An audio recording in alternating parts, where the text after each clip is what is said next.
आकाशवाणी कटक समाचार दर्पण।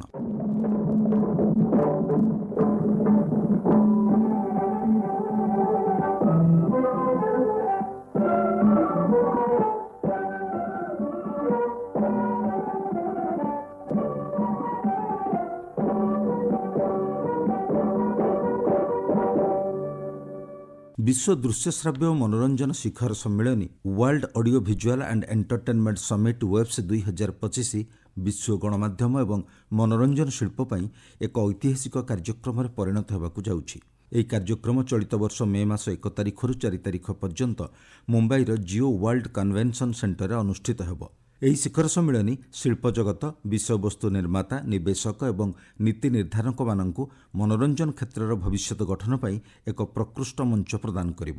ସମ୍ମିଳନୀର ଚଳିତ ବର୍ଷର ବିଷୟବସ୍ତୁ ରହିଛି ଆଧୁନିକ ସୃଜନଶୀଳତା ସହିତ ଭାରତୀୟ ସାଂସ୍କୃତିକ ଉତ୍ତରାଧିକାରର ସେତୁବନ୍ଧନ। ୱେବ୍ସ ହେଉଛି ଗଣମାଧ୍ୟମ ଏବଂ ମନୋରଞ୍ଜନ ଶିଳ୍ପରେ ଆଲୋଚନା, ସହଯୋଗ ଏବଂ ଅଭିନବତାକୁ ପ୍ରୋତ୍ସାହିତ କରିବା ପାଇଁ ଏକ ପ୍ରମୁଖ ମଞ୍ଚ। ୱେବ୍ସ 2025 ଉପରେ ଏକ ଉଚ୍ଚସ୍ତରୀୟ ଅଧିବେଶନରେ ଇଲେକ୍ଟ୍ରୋନିକ୍ସ ଓ ଆଇଟି ମନ୍ତ୍ରୀ ଅଶ୍ୱିନୀ ବୈଷ୍ଣବ କହିଥିଲେ, ସୃଜନଶୀଳତା, ଗଣମାଧ୍ୟମ ଓ ପ୍ରଯୁକ୍ତିବିଦ୍ୟାର ମିଶ୍ରଣ ବିଶ୍ୱର ଗଣମାଧ୍ୟମ ପରିଦୃଶ୍ୟକୁ ପରିବର୍ତ୍ତନ କରୁଛି ଏବଂ ସମନ୍ୱୟର ଏକ ନୂତନ ସ୍ତରରେ ପହଞ୍ଚାଇଛି। ମନ୍ତ୍ରୀ କହିଥିଲେ ଯେ ସମସ୍ତ ବର୍ଗର ସୃଜନଶୀଳ ନିର୍ମାତାମାନେ ଉଚ୍ଚକୋଟୀର ବିଷୟବସ୍ତୁ ସୃଷ୍ଟି କରିପାରିବେ। ତାହେଲେ ଆସନ୍ତୁ ଜାଣିବା ଏହି ୱେବ୍ ସମ୍ପର୍କରେ। ଆମ ସହିତ ଅଛନ୍ତି ଜାତୀୟ ଚଳଚ୍ଚିତ୍ର ପୁରସ୍କାର ପ୍ରାପ୍ତ ଲେଖକ ତଥା ଚଳଚ୍ଚିତ୍ର ଗବେଷକ ସୂର୍ଯ୍ୟ ଦେଓ। ସାର୍, ଆପଣଙ୍କୁ ଆମ କାର୍ଯ୍ୟକ୍ରମକୁ ବହୁତ ବହୁତ ସ୍ୱାଗତ। ନମସ୍କାର। ବର୍ତ୍ତମାନ ଭାରତବର୍ଷରେ ଗୋଟେ ବହୁତ ବଡ଼ ଆଲୋଚନାର ବିଷୟବସ୍ତୁ ହେଇଛି ବିଶ୍ୱ ଦୃଶ୍ୟ ଶ୍ରାବ୍ୟ ଏବଂ ମନୋରଞ୍ଜନ ଶିଖର ସମ୍ମିଳନୀ ୱେବ୍ସ 2025 ଆରମ୍ଭ ହେବାକୁ ଯାଉଛି ଏବଂ କିଛିଦିନ ପୂର୍ବରୁ କେନ୍ଦ୍ର ଆଇଟି ଏବଂ ଇଲେକ୍ଟ୍ରୋନିକ୍ସ ମନ୍ତ୍ରୀ ଏବଂ ସୂଚନା ବିଭାଗ ମନ୍ତ୍ରୀ ଅଶ୍ୱିନୀ ବୈଷ୍ଣବ ମଧ୍ୟ ଏ ସମ୍ପର୍କରେ ସୂଚନା ଦେଇଥିଲେ ଏବଂ ପ୍ରାୟ 100ଟି ଦେଶର ପ୍ରତିନିଧିମାନେ ମଧ୍ୟ ସେଥିରେ ଯୋଗ ଦେଇଥିଲେ। ସାର୍, ଯଦି ଆମେ ମୋଟାମୋଟି ଭାବେ ଜାଣିବାକୁ ଚାହିଁବା ଏହି ଶିଖର ସମ୍ମିଳନୀ ବା ୱେବ୍ସ ସମ୍ମିଳନୀ କ'ଣ? ପ୍ରଥମ ଥର ପାଇଁ ଭାରତ ବର୍ଷରେ ଏହି ବର୍ଷ ଅର୍ଥାତ୍ 2025ରେ ବିଶ୍ୱ ଦୃଶ୍ୟ ଶ୍ରାବ୍ୟ ଏବଂ ମନୋରଞ୍ଜନ ଶିଖର ସମ୍ମିଳନୀ ଆୟୋଜିତ ହେଉଛି। ଆନ୍ତର୍ଜାତିକ ସ୍ତରରେ ପ୍ରତିବର୍ଷ ଆୟୋଜିତ ହେଉଥିଲା, କିନ୍ତୁ ପ୍ରଥମ ଥର ପାଇଁ ଭାରତରେ ଆନ୍ତର୍ଜାତିକ ସ୍ତରରେ ଏଇଟା ଆୟୋଜନ ହେଉଛି ଏବଂ ଏହି ଶିଖର ସମ୍ମିଳନୀର ଥିମ୍ ବା ବିଷୟବସ୍ତୁ ଯାହା ରହିଛି ତାହା ବେଶୀ ଗୁରୁତ୍ୱ। ଥିମ୍ ରହିଛି ଯେ bridging India's cultural legacy with modern creativity, ଅର୍ଥାତ୍ ଆଧୁନିକ ସୃଜନଶୀଳତା ସହିତ ଭାରତୀୟ ସାଂସ୍କୃତିକ ଉତ୍ତରାଧିକାରର ସେତୁବନ୍ଧନ। ଅତଏବ ଭାରତର ସମସାମୟିକ ସୃଜନଶୀଳତା ଆଉ ସମୃଦ୍ଧ ସାଂସ୍କୃତିକ ଐତିହ୍ୟ ସଂଯୋଗରେ ସମଗ୍ର ବିଶ୍ୱରେ ଗଣମାଧ୍ୟମ ଏବଂ ମନୋରଞ୍ଜନ ଶିଳ୍ପ କ୍ଷେତ୍ରରେ ଭାରତକୁ ଅନନ୍ୟ ଏବଂ ଅପ୍ରତିଦ୍ୱନ୍ଦ୍ୱୀ ଭାବେ ସ୍ଥାପିତ କରିବା ହେଉଛି ଏହାର ଉଦ୍ଦେଶ୍ୟ। ଭାରତର ଯୋଉ ବିବିଧ ସାଂସ୍କୃତିକ ପରମ୍ପରା ଅଛି, ଐତିହ୍ୟ ଅଛି, ତାକୁ ଆଧୁନିକ ସୃଜନଶୀଳତା ସହିତ ଯୋଡ଼ିବା ଏବଂ ଡିଜିଟାଲ ମାଧ୍ୟମରେ ଭାରତର ସଂସ୍କୃତିକୁ ବିଶ୍ୱବ୍ୟାପୀ ପ୍ରଚାର ଏବଂ ପ୍ରସାର କରିବା ଏହାର ମୁଖ୍ୟ ଉଦ୍ଦେଶ୍ୟ ଏବଂ ଏହା ହେଲେ ସମଗ୍ର ବିଶ୍ୱର ଗଣମାଧ୍ୟମ ଆଉ ମନୋରଞ୍ଜନର ଶିଳ୍ପ କ୍ଷେତ୍ରରେ ଭାରତ ଅନନ୍ୟ ଏବଂ ଅପ୍ରତିଦ୍ୱନ୍ଦ୍ୱୀ ଏହା ପ୍ରମାଣିତ ହୋଇଯିବ, ସ୍ଥାପିତ ହୋଇଯିବ। ସାର୍, ଆମେ ସାଧାରଣତଃ ଜାଣୁ ଚଳଚ୍ଚିତ୍ର ମାଧ୍ୟମରେ ଆମର ବିଭିନ୍ନ ଲୋକପ୍ରିୟ ଲେଖା ମାଧ୍ୟମରେ ମଧ୍ୟ ଅନେକ କ୍ଷେତ୍ରରେ ବିଶ୍ୱରେ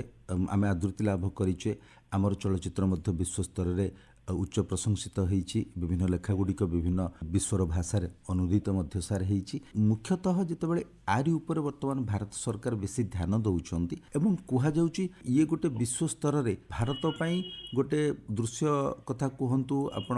ଅଡ଼ିଓ କଥା କୁହନ୍ତୁ, ଏସବୁ କ୍ଷେତ୍ରରେ ଗୋଟେ ବଡ଼ ଭଣ୍ଡାର ସୃଷ୍ଟି ହେବ। କୁ କେମିତି ଦେଖୁଛନ୍ତି ଆପଣ? ଏ ଯୋଉ ହେଉଛି ୱେବ୍ସ, ଏହା ହେଉଛି ଏକ ଅନ୍ତର୍ଜାତୀୟ ମଞ୍ଚ ଯାହା ମିଡିଆ ଆଣ୍ଡ ଏଣ୍ଟରଟେନମେଣ୍ଟ, ମିଡିଆ ଏବଂ ଗଣମାଧ୍ୟମ ଏବଂ ମନୋରଞ୍ଜନ ଉଦ୍ୟୋଗକୁ ସୁଦୃଢ଼ କରିବା ପାଇଁ ଏବଂ ଏଥିରେ କେମିତି ଆନ୍ତର୍ଜାତିକ ସହଯୋଗ ବୃଦ୍ଧି ହବ ଏଇ କ୍ଷେତ୍ରରେ, ମିଡିଆ ଆଣ୍ଡ ଏଣ୍ଟରଟେନମେଣ୍ଟ କ୍ଷେତ୍ରରେ, ସେଥିପାଇଁ କରାଯାଉଛି। ତ ଉଦ୍ଦେଶ୍ୟ ହେଲା କେବଳ ସିନେମା ନୁହଁ, ଅନ୍ୟାନ୍ୟ ଦିଗ ଯାହା ଅଛି, ଗଣମାଧ୍ୟମର ଅନ୍ୟାନ୍ୟ ଦିଗ ଅଛି, ମନୋରଞ୍ଜନର ଅନ୍ୟାନ୍ୟ ଦିଗ ଅଛି। ସିନେମା ଚଳଚ୍ଚିତ୍ରର ପ୍ରମୁଖ ଦିଗ, କିନ୍ତୁ ଭାରତର ବିଭିନ୍ନ ମନୋରଞ୍ଜନର ବିଭିନ୍ନ ପର୍ଯ୍ୟାୟରେ କେତେ କେତେ ମନୋରଞ୍ଜନ ଅଛି। ତାହା ଲୋକଗୀତ ହେଇପାରେ, ଲୋକନାଚ ହେଇପାରେ, ଓଡ଼ିଶାର ଦାସକାଠିଆ ହେଇପାରେ, ପାଲା ହେଇପାରେ, ଛୋଟି ଚିତା ବି ହେଇପାରେ, କି ଆପଣଙ୍କର ରାବଣ ଛାୟା ବି ହେଇପାରେ। ଭାରତର ବିଭିନ୍ନ ଲୋକ ପରମ୍ପରା ବା ଲୋକ ମନୋରଞ୍ଜନ ଆପଣ ଯାହା କହିପାରିବେ, ତାକୁ କେମିତି डिजिटल मीडिया को ट्रांसफॉर्म हो पारिबो एवं एते विविधता भितर भी आमर जो लोक सृजनशीलता बा आमे ताको फोकलोर भी कहि परिबा इंग्रजी रे से फोकलोर को भी केमिति ट्रांसफॉर्म हो पारिबो डिजिटल मीडिया को डिजिटल प्लेटफॉर्म से ही उद्देश्य नेके हेछि सिनेमा गोटे चलचित्र मुख्य धारा संदेह नाही कि चलचित्र तुलन में अन्य धारा तक जहाँ आम लोकधारा से सबूर प्रचार और प्रसार है नहीं जमीक रावण छाया प्रसार है नहीं जमीक आप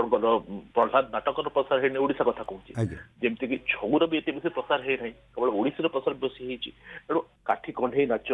कि सखी कंढे नाच एमती ओडिशा एत परंपरा अच्छी विविध लोक परंपरा अच्छी ता भी मनोरंजन माध्यम राधाकृष्ण प्रेमलीला ठू आरंभ कर आपणकर अन्य जिते कृष्णलीला हो कि कृष्णगुरु भजन हो कि रामलीला हो ओडिशार प्रति गाँव में प्रति अंचल में किसी ना किसी लोक नृत्य बा लोकभित्तिक मनोरंजन शैली अच्छी भारत विभिन्न जगह अच्छी तेणु एत विविध मनोरंजन शैली को मोर मन हूँ डिजिटल प्लाटफर्म को आनी तार प्रचार प्रसार करवा एवं भारत जे संस्कृति रे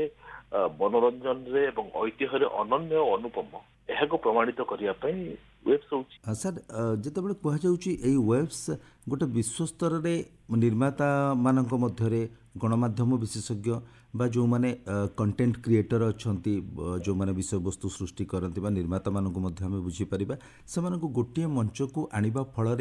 विशेष करी विश्व कौन लाभ पाइब एवं भारत पई यह केते दूर लाभदायक हेबो वेब्स मूल उद्देश्य होची भारत को अंतर्जातीय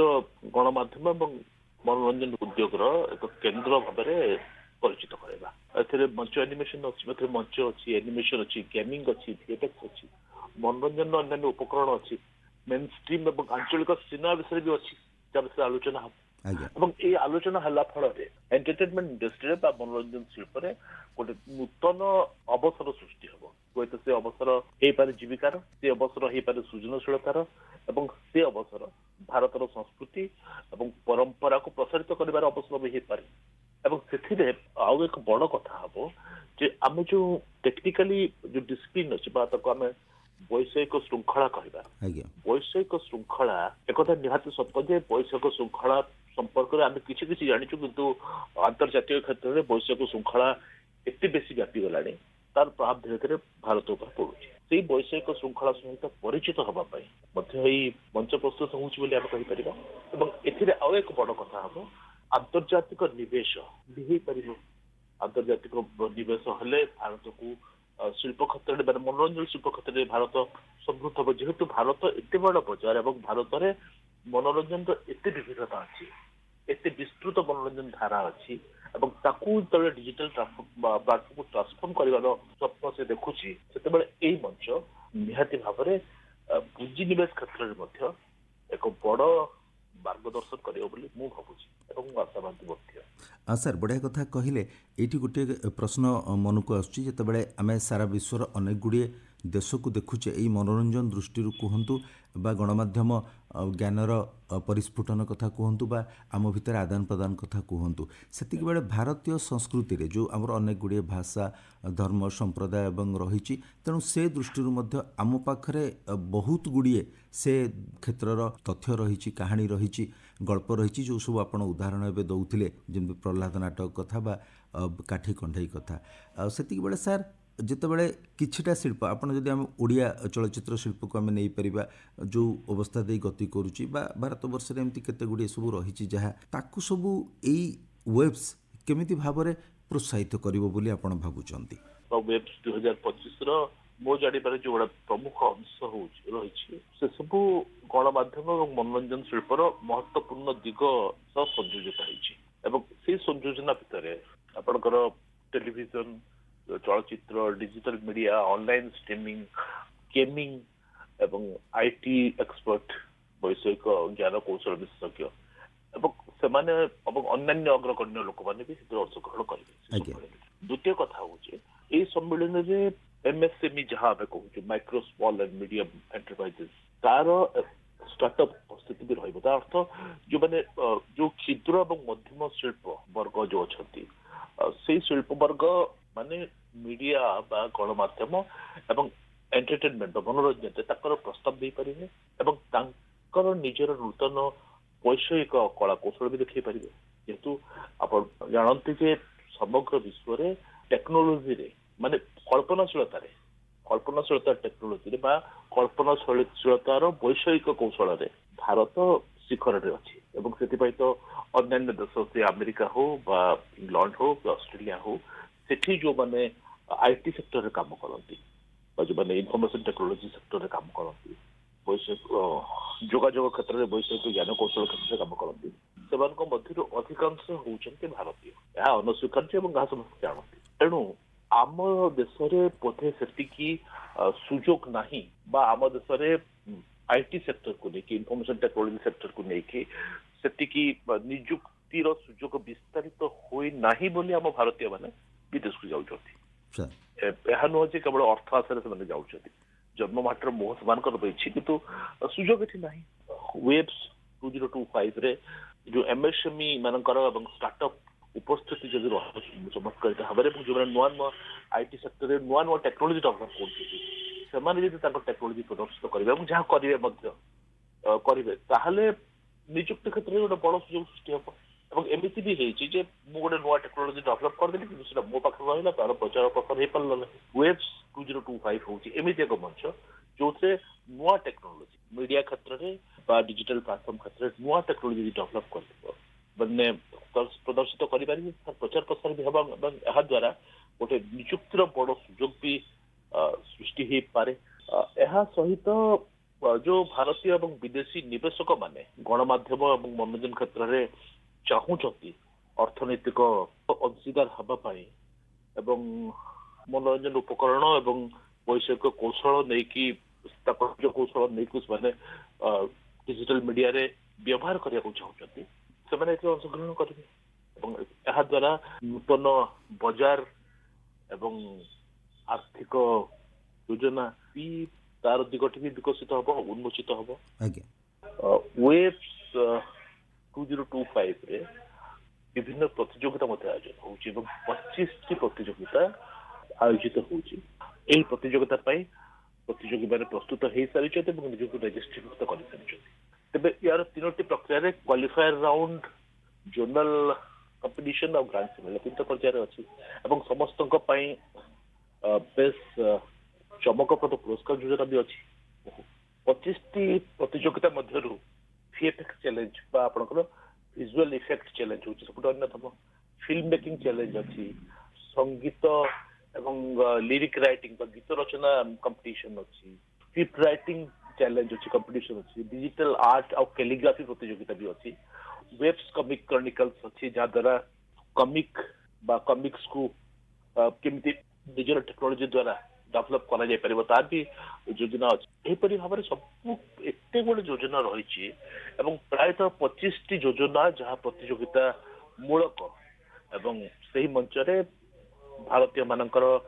ଯୋଗଦାନ ଏବଂ ପ୍ରତିଯୋଗୀ ଭାବରେ ତରୁଣ ଏବଂ କିଶୋର ମାନଙ୍କର ଯୋଗଦାନ ମୋର ମନେ ହେଉଛି ଭାରତର ଡିଜିଟାଲ ପ୍ଲାଟଫର୍ମକୁ ଆହୁରି ସମୃଦ୍ଧ କରିବ।